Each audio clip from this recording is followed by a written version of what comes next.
Hi నమస్తే, welcome to మర media. నేను మీ కేవీఆర్. వినేటోడు విలేకరు అయితే చెప్పేటోడు చంద్రబాబు అని ఒక సామెత. ఇప్పుడు కుప్పంకి ఎక్కేమెట్టు దిగేమెట్టు అన్నట్టు వరుసగా టూర్ల మీద టూర్లు వేస్తున్నాడు చంద్రబాబు నాయుడు, టీడీపీ అధినేత. తెలుగుదేశం అనే ఒక ప్రాంతీయ పార్టీకి భూగోళం అధ్యక్షుడు ఆయన, అందరికీ తెలిసిందే. ఈసారి అంటే కుప్పంలో ఎదురీత తప్పదని సర్వేలన్నీ కూడా గంటపదంగా చెప్తున్న నేపథ్యంలో ఆయన వరుసగా కుప్పంలో మీటింగ్లు పెడతా వస్తున్నారు. బహిరంగ సభలు, మహిళలతో మీటింగ్లు, ఆత్మీయ సమ్మేళనాల పేరుతో నానా హంగామా చేస్తున్నాడు. సరే, ఇది పార్టీ ప్రచార యావ, చంద్రబాబుకు ఉండే ప్రచార యావ గురించి అందరికీ తెలిసిందే. కానీ ఈ ప్రచార పిచ్చిలో పడి కొన్ని హామీలను భలే గమ్మత్తుగా ఇస్తున్నాడు అనమాట. సో ఆయన హామీలు విన్న ప్రజలు, కుప్పం ప్రజలు ముఖ్యంగా, ఇది ప్రచారం కాదండి, పిచ్చి అండి అది అని సెటర్లు వేస్తున్నారు అనమాట. ఎర్రగడ్డ మెంటల్ కేసు అని చెప్పి కూడా సర్టిఫికేట్ ఇచ్చే ప్రయత్నం చేస్తున్నారు. ఒకసారి ఆయన నిన్న కుప్పంలో మహిళలతో సమావేశంలో భాగంగా ఏం మాట్లాడిండో ఒకసారి విందాం. కంపల్సరీగా ప్రతి ఒక్క ఇంటికి నియోజకవర్గంలో మరుగుదొడ్లు లేకుండా, తెల్లవారితో ఉదయం నిద్రలేస్తే మరుగుదొడ్డు కోసం ఎక్కడన్నా పొలాల్లో పోతే మళ్ళీ సాయంత్రం వరకు పోవాలంటే అవమానంగా భావించేవారు. అప్పుడే నేను ఆత్మగౌరవం పెట్టి కంపల్సరీగా ప్రతి ఒక్క ఇంటికి మరుగుదొడ్డు ఉండాలి, మా ఆడబిడ్డల ఆత్మగౌరవం కాపాడాలని ఆలోచించిన పార్టీ తెలుగుదేశం పార్టీ. మరుగుదొడ్ల దగ్గరకు పోయి ఫోటోలు కూడా దిగిన చరిత్ర మనది, విజనరీ కదా. సో గతంలో ఏం చేసినా అని ఏకరువు పెట్టే ప్రయత్నం చేసిన అనమాట మహిళల ముందర. ఇదే క్రమంలో మద్యం ధరలు తగ్గిస్తానని చెప్పి హామీ ఇచ్చిండు. ఆ ప్రాసెస్లో ఇంట్లో అంటే మగవాళ్ళను కంట్రోల్ చేయాల్సిన బాధ్యత మీదే, మగవాళ్ళతో టీడీపీకి ఓట్లు వేయించాల్సిన బాధ్యత కూడా మీదే అంటూ ఆయన రకరకాలుగా చెప్పుకొచ్చాడు. ఒకసారి వినండి అది కూడా. ఇంకో పక్క మీరు చూస్తే అది ఒకటే మిగిలిపోయింది.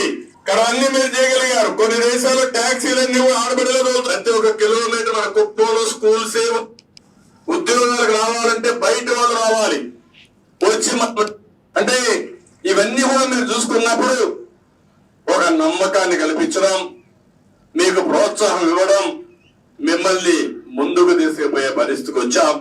దానివల్ల ఇవన్నీ మనకు జరిగాయి. ఇంకో పక్క మీరు చూస్తే పాపం అవవేసి చూడండి, ఆడ దొరికిన సంతరా ఇది అని డీల ముఖం వేసింది పాపం. ఆర్థిక సాయం కూడా పెద్ద ఎత్తున చేశాం.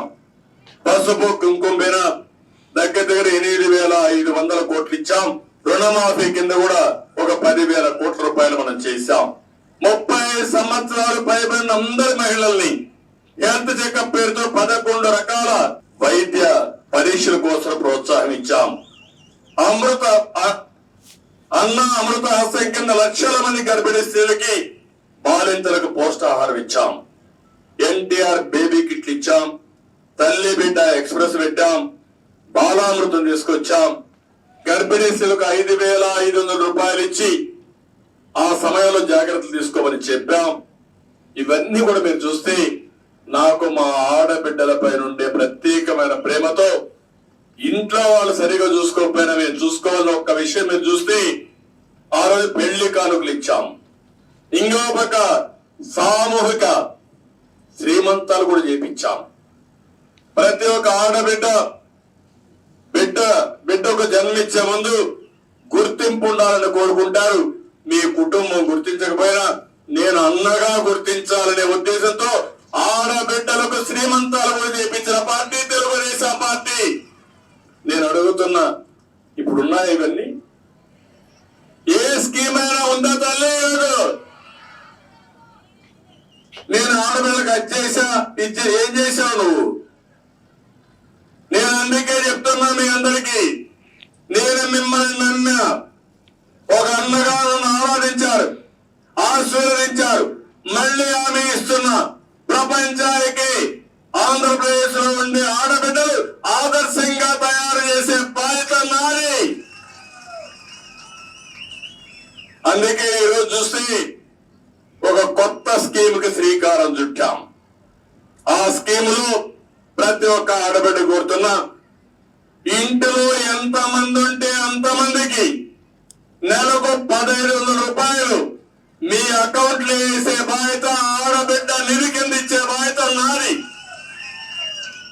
ఎవ్వరు మధ్యవర్తులు లేరు, నేరుగా వస్తుంది. ఎవరిపైన ఆధారపడద్దండి.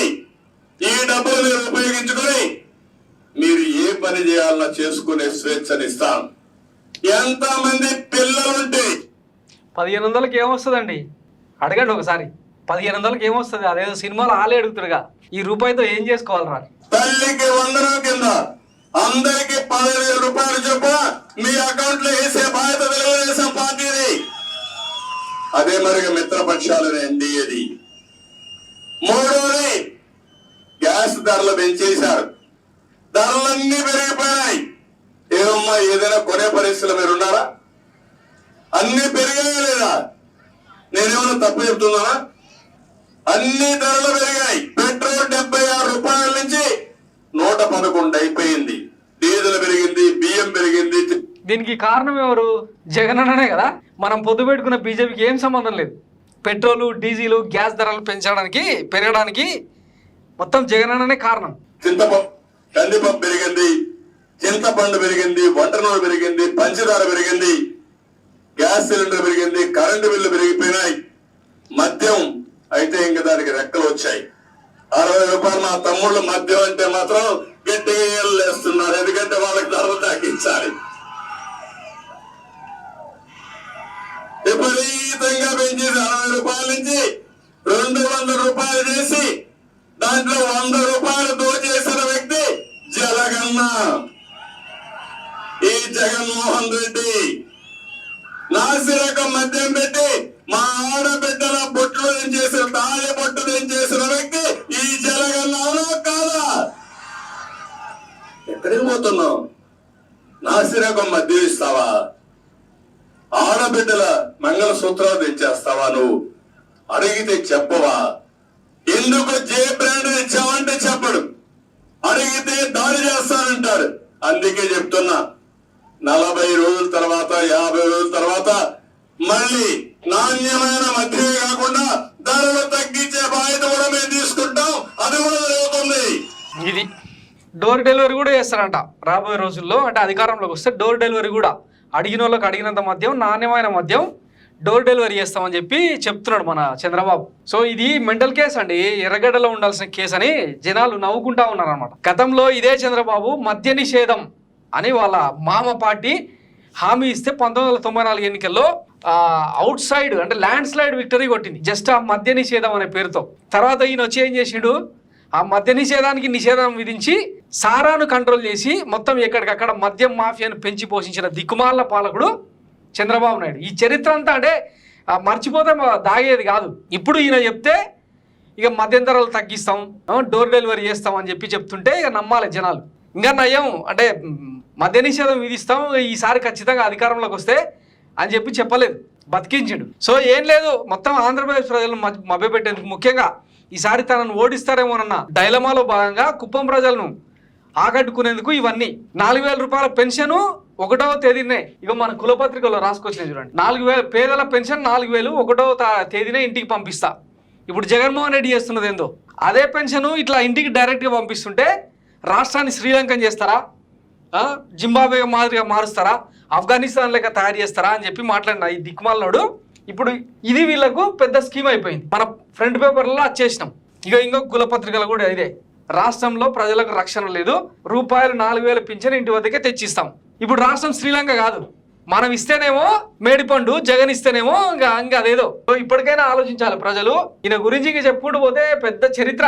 ఇంకా కొన్ని క్లియర్గా మాట్లాడుకుంటే గతంలో అంటే 35 ఏళ్ల పాటు, ఇంతకుముందే విన్నారు కదా, 35 ఏళ్ల పాటు కుప్పం నన్ను నెత్తిన పెట్టుకున్నది అని, ఈసారి నెత్తి నుంచి దింపుకొని ఆ గజ్జిని వదిలించుకోవాలని అక్కడ ప్రయత్నం చేస్తున్నారు. ఈ నేపథ్యంలో వాళ్ళను ఆకట్టుకునేందుకు కన్యకా పరమేశ్వరి టెంపుల్కి పోయి దండం పెట్టుకొని వచ్చిన కన్యకా పరమేశ్వరి ఆశీస్సులు నా ఆడబిడ్డలు నన్ను ఆశీర్వదిస్తారని చెప్పి ఏదో కథలు నరికింది అనమాట. సో ముఖ్యంగా మహిళల ఓట్లన్నీ ఈసారి 70 నుంచి 80% వరకు వైఎస్ జగన్మోహన్ రెడ్డికి అవుట్ రైట్గా పడే అవకాశం ఉందన్న ఒకే ఒక్క ఆ ఆందోళనతో చంద్రబాబు ఈ ప్రయత్నాలన్నీ చేస్తున్నాడు. ఇవన్నీ నమ్మితే ఇక కష్టమవుతుంది, మీ ఇష్టం. ఇక ఇంకొకటి, ఇప్పుడు కుప్పంలో అంటే మహిళలను, వివిధ రకాల ప్రజలను ఆయన దేవిరిస్తున్న తీరు చూస్తుంటే గతంలో ఓటు కనీసం అడుక్కోవడానికి కూడా కుప్పంకి వచ్చేటోడు కాదు. నామినేషన్ పత్రాలు ఎవరో ఆఫీసర్ దగ్గర పోయి ఇస్తే ఆయన పోయి నామినేషన్ చేసేది, కుటుంబ సభ్యులు ఎవరో ప్రచారం చేసేది, జనం అంటే ప్రత్యామ్నాయం లేక చంద్రబాబుకు ఓటేసేది, గత్యంతరం లేక.